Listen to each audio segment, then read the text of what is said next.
Kipas sudah diganti, orange spy udah diganti, piannya belum dipotongin. Tahap pengujian. Oke.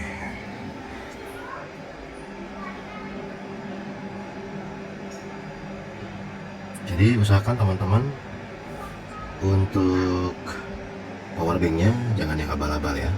Kemudian ampernya minimal 2 ampere.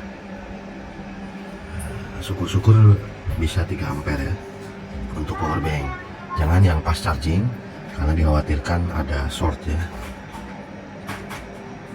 Nah, ini yang model adaptor base station dengan switch on off. Kita tunggu.